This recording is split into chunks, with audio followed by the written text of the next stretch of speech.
I'm charged to follow these excellent speakers that we've heard and examine whether our anti-extremism architecture is a rotten house for freedom or a strong citadel. So in that noble quest, I guess, to combat extremism, are we inadvertently sacrificing the very freedoms that we seek to protect? So I was going to begin with nailing the jelly and saying what on earth is extremism, but thanks to Silky, I don't have to regurgitate our new extremism definition. And I should know this Baroque definition off by heart anyway, because Whisper and I had a small role in its creation.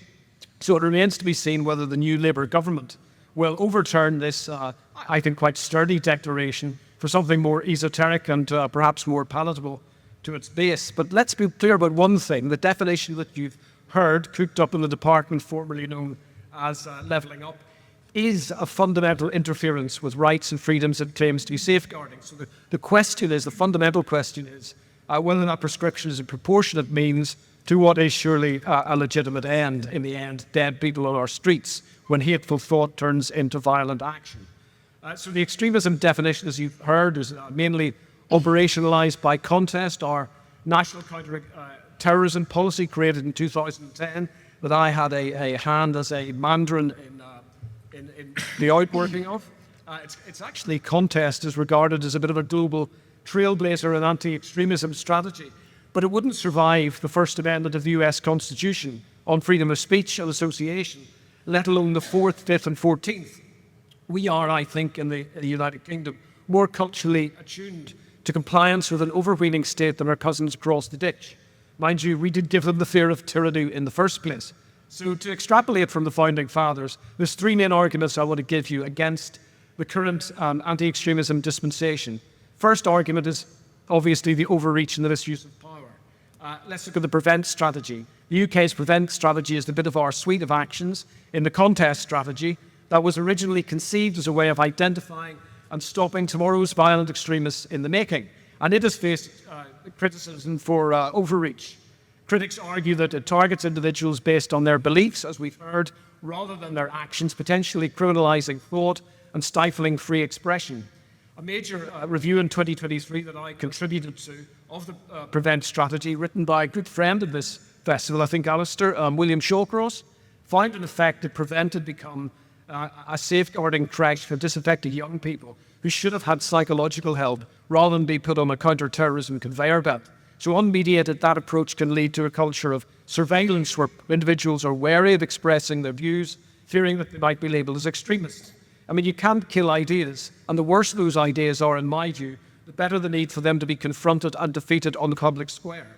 But of course, we're generally useless at doing that, in part because of the organs of the state who ought to be on the front foot in promoting the superiority of our values as a liberal democracy, are themselves followed out by institutional timidity and progressive distractions. Second argument, broad and vague definitions. I mean, you'll be aware of recent proposals, as Alistair started off saying, to classify misogyny as a form of extremism. And this idiocy highlights the dangerous mission creep, in my opinion, of anti-extremism measures. I mean, while addressing misogyny is crucial and morally urgent, labelling it as extremism could set a precedent for other less malign forms of speech and behaviour to be similarly categorised. And this is a prime example of why we need a criminal justice system, and it's been said before, it should be said again, to enforce existing laws and the courts to operate effectively and not the imposition of ever more new strictures.